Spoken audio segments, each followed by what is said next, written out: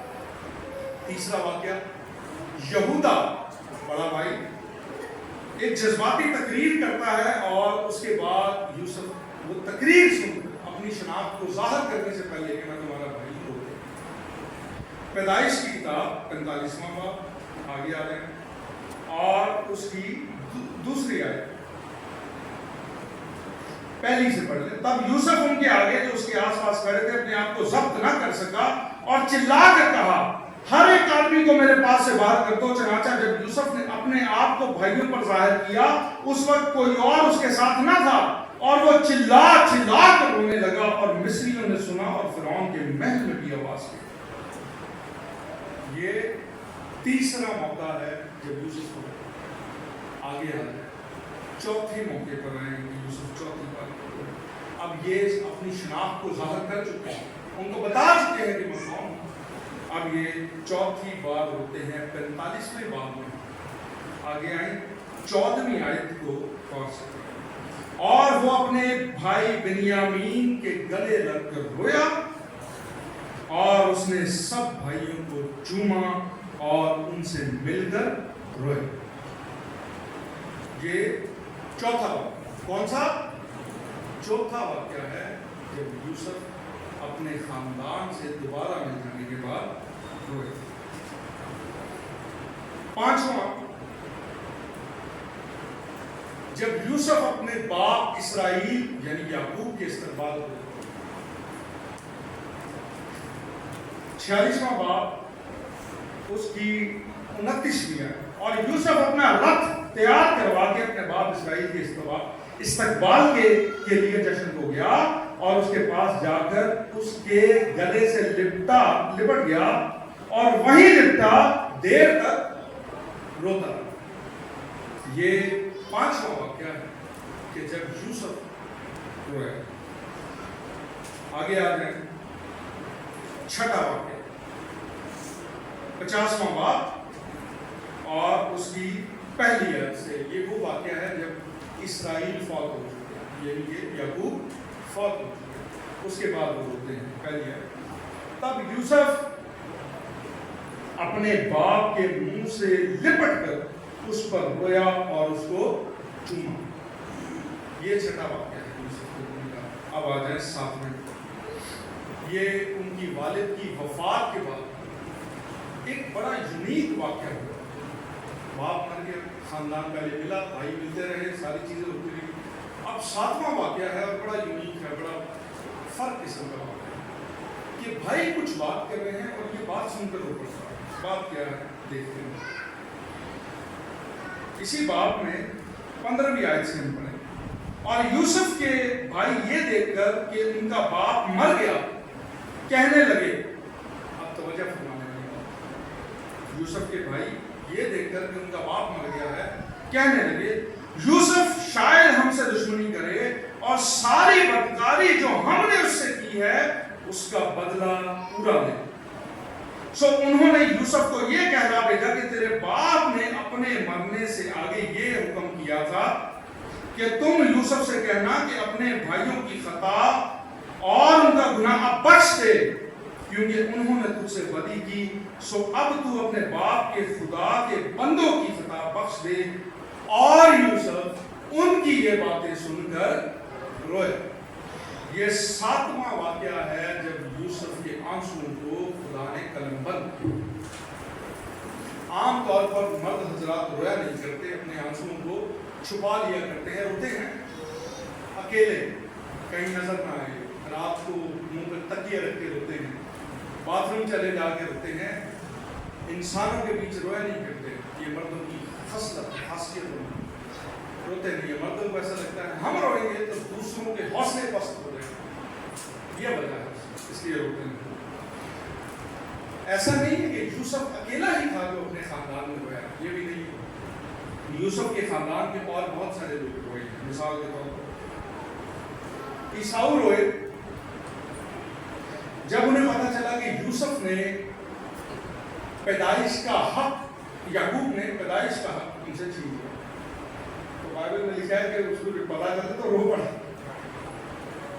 پھر یعقوب روئے، یعنی کہ اسرائیل ان کے والد صاحب، وہ کب روئے؟ جب انہوں نے اپنی محبت راحل کو دیکھا، پہلی بار راحل کو دیکھا رو پڑے۔ یہ ان کا رونے کے واقعات ہیں۔ پھر عیساؤ اور یعقوب طویل مدت بھائیوں میں لڑائی رہی، رائولری رہی، اس کے بعد جب ایک دوسرے کو ملتے ہیں تو روتے ہیں، دونوں بھائی لڑے۔ اور پھر یعقوب اس وقت روئے جب ان کو پتا چلا کہ ان کو بتایا گیا کہ آپ کا بیٹا یوسف مر گیا۔ یعقوب یہ باتیں سن کر روئے۔ تو اس خاندان کے لوگ بیشتر مقامات پر روئے، مگر یوسف کے آنسو یہ خاص قسم کے آنسو۔ اس کے بارے میں چند ایک باتیں ہیں جن پر ہم غور کریں گے۔ یوسف جذبات کے ان تمام مقامات پر روئے جہاں عام طور پر انسان رویا نہیں کرتا۔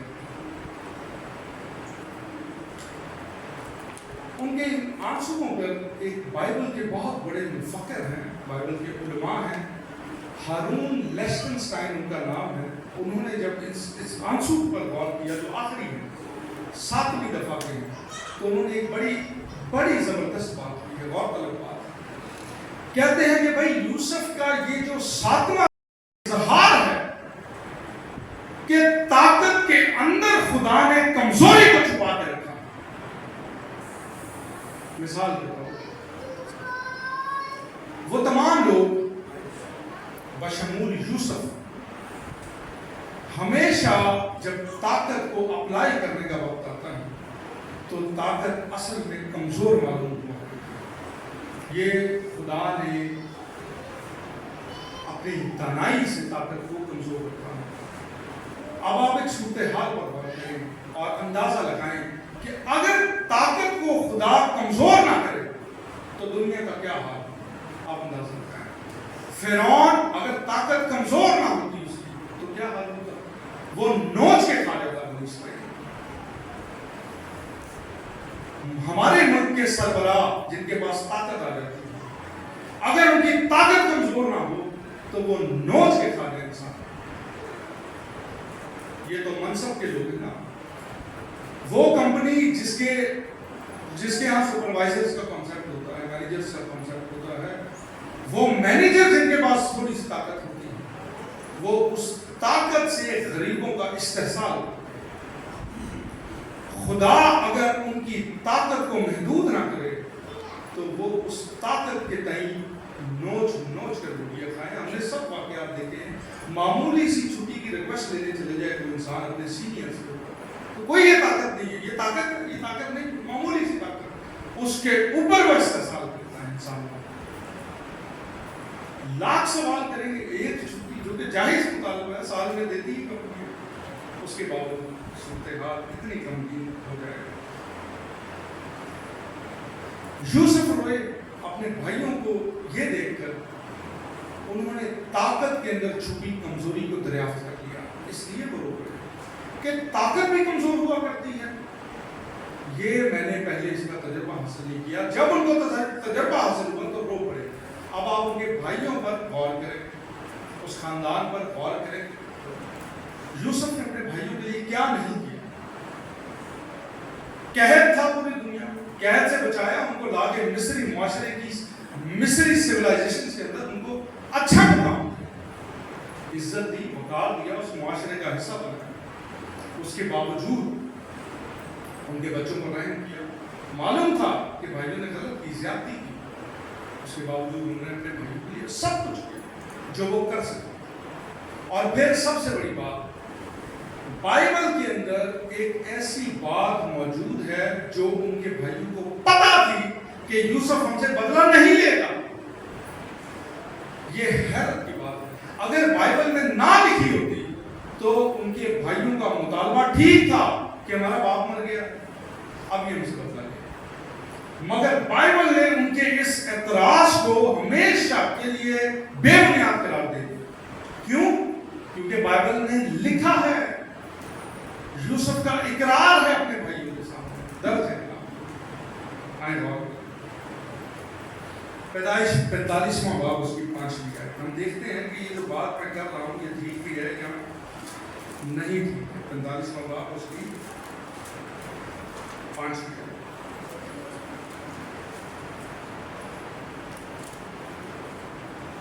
کلام خدا میں لکھا، اور اس سے یہ بات کہ تم نے مجھے بیچ کر یہاں پہنچوایا، غمگین نہ ہو اور نہ اپنے دل میں پریشان ہو، کیونکہ خدا نے جانوں کو بچانے کے لیے مجھے تم سے آگے بھیجا۔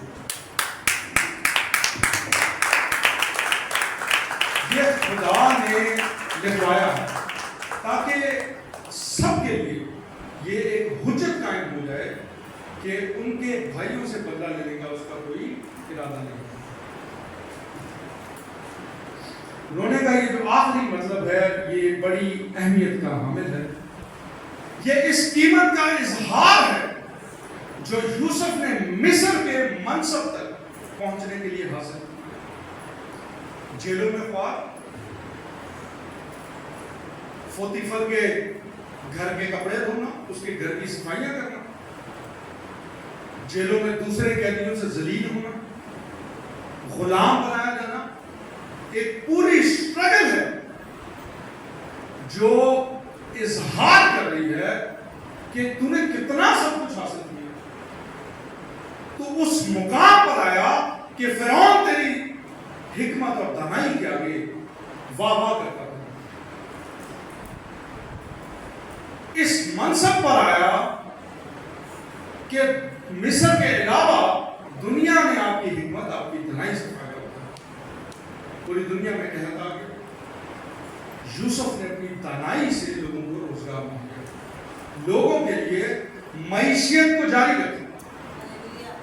اور دیکھیں کہ صورتحال کیا کہ اتنا سب کچھ ہونے کے بعد، اتنی ہیبت، اتنا دبدبا کہ یوسف کہیں کھڑا ہو جائے تو لوگ بیٹھے نہیں رہ سکتے، طاقت کا وہ منصب کہ جب میں بات کروں تو اس کے بعد باتیں نہیں ہوا کرتی، محفلیں ختم ہو جایا کرتی،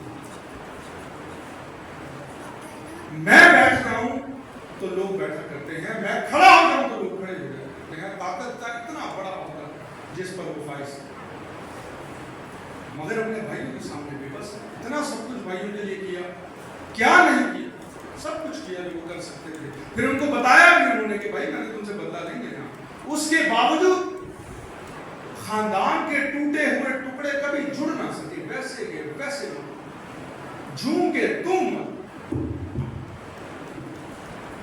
کوئی ایسی چیز اس درد کو جوڑ نہ سکی. وہ کہتے ہیں نا مرہم لگا نہیں.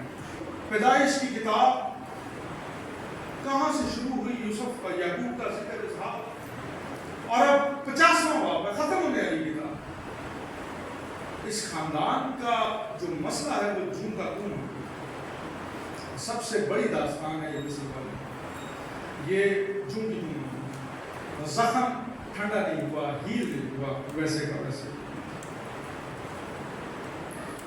طاقت کے اندر چھپی ہوئی کمزوری کو دریافت کیا کہ کس طرح طاقت آپ کی کمزور ترین جگہ.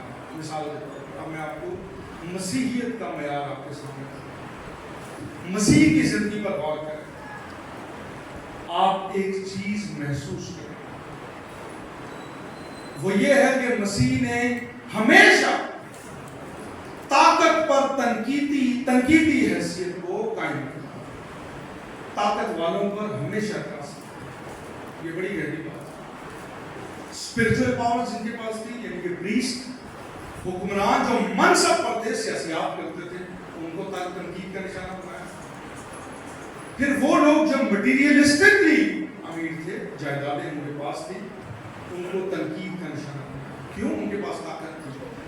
طاقت جس کے پاس بھی ہوگی, ہو سکتا ہے کہ کم مدت کے اندر طاقت فائدہ مند ثابت ہو سکتا ہے, مگر طاقت کا معیار جو حکمت والوں نے سمجھا ہے وہ یہ ہے کہ طاقت لانگ رن میں ہمیشہ استحصال کرے. جس کے پاس بھی طاقت ہو وہ ظلم کرتا ہے. کچھ وقت کے لیے ہو تو شاید اس سے کچھ فائدہ حاصل کیا جا سکتا ہے, مگر لانگ رن میں یہ مصیبت ہوتا ہے. جس کے پاس بھی طاقت رہی, حیرت کی بات ہے, انبیاء کے پاس جس کے پاس طاقت آئی, اس نے اس طاقت کا لانگر رن میں غلط استعمال کر دیا. بائبل میں مثالیں موجود. نبی لانگ رن میں پاور ان کے پاس رہی, غلطی کر بیٹھے. اس لیے مسیح نے طاقت کو ہمیشہ تنقید کا نشانہ بنایا, اور جس کا ریفلیکشن یہی ہے آج ہمارے معاشرے میں.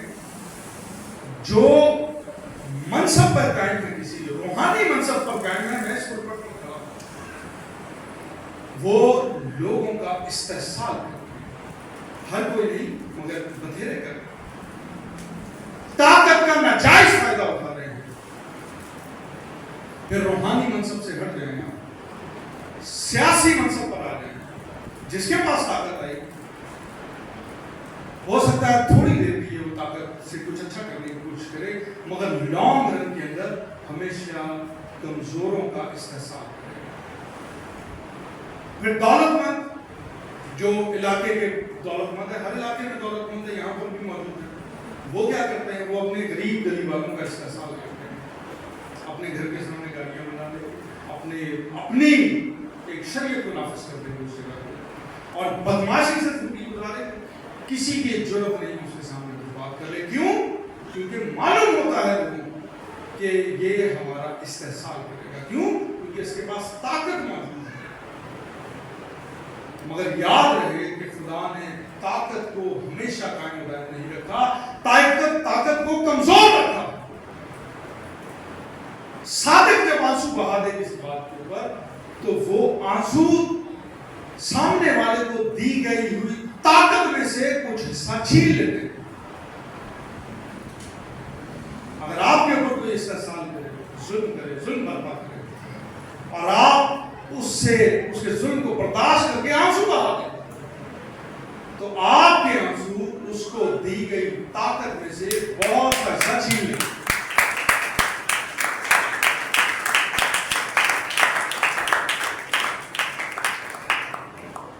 آقا اور غلام ایک فلسفی ہے, ہیگل نام ہے. ہیگل نے کہا تھا, ڈاکٹر صاحب, انہوں نے ایک جدلیات پیش کی, ایک خیال پیش کیا, ایک بحث کو ایجاد کیا. بحث یہ تھی کہ آقا اور غلام انسان شروع سے ہی دو طبقات میں بٹا ہے. طاقت کے حصول کے اندر انسان اپنی محنت کو جاری و ساری رکھتے ہیں. تو جب طاقت کو حاصل کرتا ہے انسان تو معاشرہ دو طبقات میں بٹ جاتا ہے. کچھ آقا بن جاتے ہیں, کچھ غلام بن جاتے ہیں. کچھ آقا اور کچھ غلام. اب آقا اور غلام میں کیا فرق ہے؟ صرف یہ فرق ہے کہ غلام اپنی کی ہوئی محنت کے ذریعے اپنی وقار کو حاصل کرتا ہے, جبکہ مالک صرف اس لیے ہے کہ وہ غلاموں کے درمیان پہچانا جائے کہ یہ ہمارا مالک ہے, کام سے اس کا وقار حاصل نہیں. تو یہاں پر آقا اور غلام کے بارے میں ایک بحث سامنے آ جاتی ہے کہ یہ کیا مقصد ہے آقا اور غلام کا. اس کے بارے میں علماء کہتے ہیں کہ اس لیے انسان کو آقا اور غلام بننے کی بجائے مقصد کے طور پر اپنے آپ کو پیش کرنا ہے کہ ہمارا اجتماعی مقصد کیا ہے. اگر آپ پرانے آرکیٹیکچر پر غور کریں, دنیا کے اہرام مصر دیکھیں, آپ مایانس کے آرکیٹیکچر دیکھیں, آپ رومی آرکیٹیکچر دیکھیں جو امیر تھے, وہ سب تکونی شکل میں ہوا کرتے تھے. وجہ کیا تھی؟ وجہ یہ تھی کہ اوپر جو ہے وہاں سے طاقت کا منصب شروع ہوگا اور ساری رایا کے اوپر آئے. اسی وجہ سے ان معاشروں میں طاقت کو ایک بڑی حیثیت دی گئی. اور مسیحیت جب اس دنیا پہ آئی, جوڈیو کرسچن ورلڈ اس دنیا پہ آیا, اہل یہود اور مسیح کے جب پیروکار اس دنیا پہ آئے تو انہوں نے جمہور کی اخلاقیات کے خلاف آواز اٹھائی. جمہور کی اخلاقیات کے خلاف آواز بلند کر دی. جب مسیح آئے اور چلے گئے, آج ان کو گئے ہوئے 2000 سال ہو گئے, مسیحیت آج بھی دنیا کی آوازوں کے اندر مزاحمتی آواز ہے, پروٹیسٹ ہے دنیا کی اخلاقیات. جب ساری دنیا کے لوگ کہتے تھے کہ فلاں کام اچھا ہے, مناسب ہے, کرنا چاہیے, ہمارے انبیاء کھڑے ہوں گے کہ نہیں یہ کام خدا کی نظر میں درست نہیں ہے اور معاشروں کے لیے برا ہے.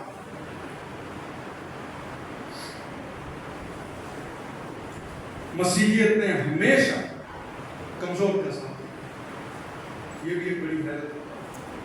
ان لوگوں کا ساتھ دیا ہے جو وقت کے ظالموں کے ہاتھوں مظلوم ہو چکے, پریشانیاں ان پر ڈال دی, سب کچھ ان کے اوپر ڈال دیا. مسیح نے ایک ایسا جملہ کہا جو آج چرچ کی ریڑھ کے ان ساری اخلاقیات اور اس کی اونچ نیچ کو دیکھ کر مسیح نے کہا, آئے بوجھ سے دبے ہوئے. اس سے شاندار جملہ دنیا میں مسیح نے محسوس کیا کہ کیا ظلم انسانیت پر ڈھا دیا.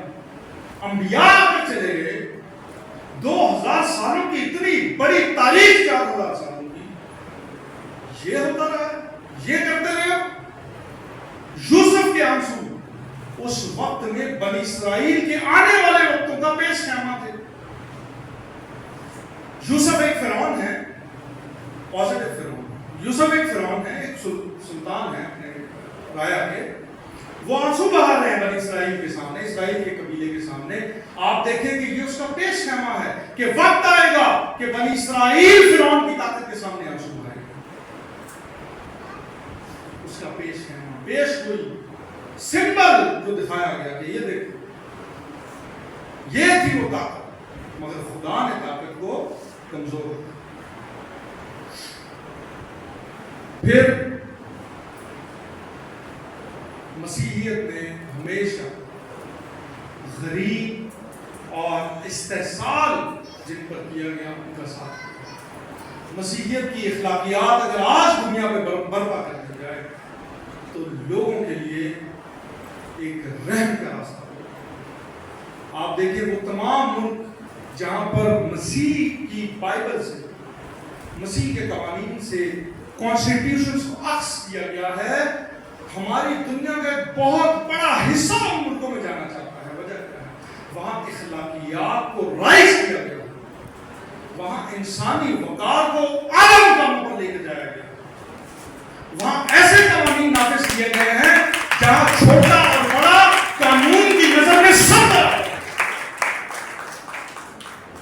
جہاں طاقتوروں کے ہاتھوں معیشت نہیں دی گئی وہاں پر عام رائے کو ملحوظ خاطر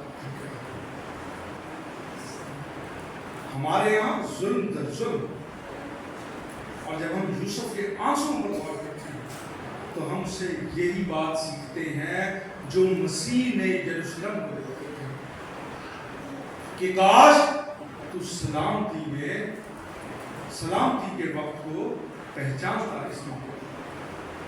مسیح بھی رو پڑے, مسیح کے بھی آنسو ہیں, بیشتر مقامات پر ہوئے, مگر مسیح کی یہ آنسو بھی فرعون یوسف کے آنسو کا پیش کرنا ہے. وہ بنی اسرائیلیوں کو دیکھ کر آنسو بہا رہے ہیں, ادھر مسیح بھی اسرائیل کو دیکھ کر آنسو بہا رہے ہیں کہ تم نے اپنے سلامتی کے دنوں کو پہچانا ہی نہیں, اگنور کر دیا. پولس رسول آج اگر پولس رسول ہوتے تو میں جس طریقے کا پولس رسول کا رویہ رہا ہے اپنی منادی کے اندر, تو میں سمجھتا ہوں وہ ہر میسج کے اندر اپنے ایک ہی بات کرتے کہ تم جو 2000 سال کی کلیسیا ہو, تمہاری یہ عادت ہو گئی ہے کہ تم نرم غذائیں کھانا چاہتے ہو.